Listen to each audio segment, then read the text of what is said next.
Bon, la nouvelle saison d'anime est arrivée. Et comme tous les débuts de saison, on est tous là à faire nos petites sélections de ce qu'on va regarder. La saison dernière, on a été gâté par l'arrivée de Dororo, Tate no Yusha, Domestic Girlfriend ou encore la fin de Run with the Wind. Il est vrai qu'il est difficile de faire mieux, mais ne vous inquiétez pas, cette saison comporte elle aussi ses pépites. Alors salut à tous, c'est Shizer et aujourd'hui je vais vous présenter mon chouchou de la saison. Attends, j'ai vraiment dit chouchou ?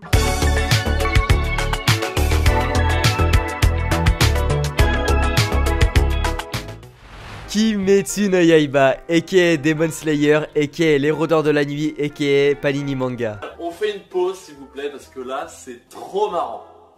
Il a été publié pour la première fois en 2016 dans le Weekly Shonen Jump. Celui-ci a réussi à se démarquer des autres, se faisant très facilement une place dans le top 5 du plus célèbre magazine de manga. Mais alors, que nous raconte cette œuvre qui fait tant parler d'elle depuis un moment? Eh bien, l'histoire se déroule dans un Japon féodal où une rumeur circule comme quoi des démons mangeurs d'hommes apparaissent dans les bois. C'est pour cela que personne ne s'y aventure la nuit. Mais Tanjiro, le personnage principal, n'y croit absolument pas. Si vous savez ce que j'en ai à foutre. Son père étant mort, c'est lui qui doit subvenir aux besoins de sa famille. Alors tous les matins, il descend en ville pour vendre ses charbons. Mais un jour, il rentre trop tard, alors il est contraint de dormir chez quelqu'un d'autre. Mais cela finira par être sa pire décision. Car le lendemain, en se rapprochant de plus en plus de chez lui, Tanjiro commence à sentir une légère odeur de sang. Et assiste à une scène juste affreuse. Alors que celui-ci dormait paisiblement, sa famille s'est faite massacrer par un démon mangeur d'hommes. Mais une personne est toujours en vie, sa sœur Nezuko. Malheureusement, celle-ci est devenue un démon. Mais par miracle, Nezuko montre toujours des signes d'humanité en elle. Alors Tanjiro décide de partir en quête pour que sa sœur redevienne humaine. Voilà pour ce qui est du synopsis. Alors je peux vous dire que j'en attends beaucoup de cet animé. Étant très souvent dans le top 5 du Shonen Jump et même numéro 1 devant One Piece depuis que l'animé est sorti, ça fait quand même un moment que j'en entends beaucoup parler. Alors j'avais un peu peur qu'on me vende un peu trop l'animé pour qu'au final je me dis juste bah il est bien quoi. Mais heureusement pour moi, ces premiers épisodes ne m'ont clairement pas déçu. En même temps, j'ai envie de vous dire, quand c'est du Ufotable, qui je vous le rappelle ont travaillé sur les Fate ou encore Katsugeki, c'était évident que l'animation allait être incroyable. Pour vous dire, après l'épisode, je suis directement allé sur Sakuga Bolu pour mater les Sakuga. Et je pense que ça sera le petit rituel après chaque épisode.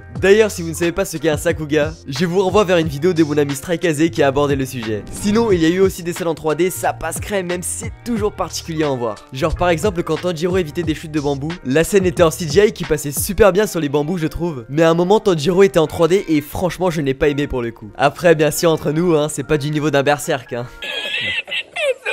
Enfin bref, sinon que serait une bonne adaptation animée sans de bons OST en fond? Parce qu'ici c'est le cas avec des OST qui collent parfaitement aux scènes dramatiques et qui permettent une meilleure immersion dans l'univers.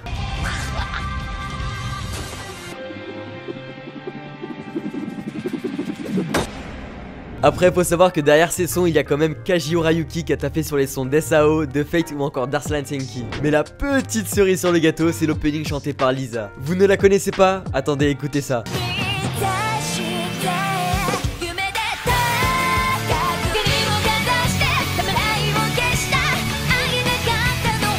Enfin bref, tout ça pour vous dire qu'il y a de gros poissons derrière cet animé. On ressent la puissance, la tristesse ou encore la joie que procure l'œuvre, ce qui promet que du bon pour la suite. Parce que niveau histoire, je peux vous garantir que ça va être le feu. Car suite au premier épisode, je me suis procuré les premiers tomes et j'ai adoré. En même temps, comme vous le savez, dès que ça touche au Japon féodal, je suis sous le charme. D'ailleurs, en parlant de ça, suite à ma vidéo où j'ai présenté Dororo la saison dernière, vous avez été très nombreux à me dire que vous avez adoré. Alors si vous en faites partie, je peux vous garantir les yeux fermés que Kimetsu no Yaiba sera fait pour vous. Un Japon féodal, des samouraïs ou encore des démons, nombreux sont les points communs qui rapprochent ces deux œuvres. Et je pense clairement que Kimetsu no Yaiba fera partie des meilleurs animés de 2019 au même titre que Dororo justement. Alors si cet animé vous tente, il y aura 26 épisodes disponibles sur Wakanim ou d'autres sites de streaming.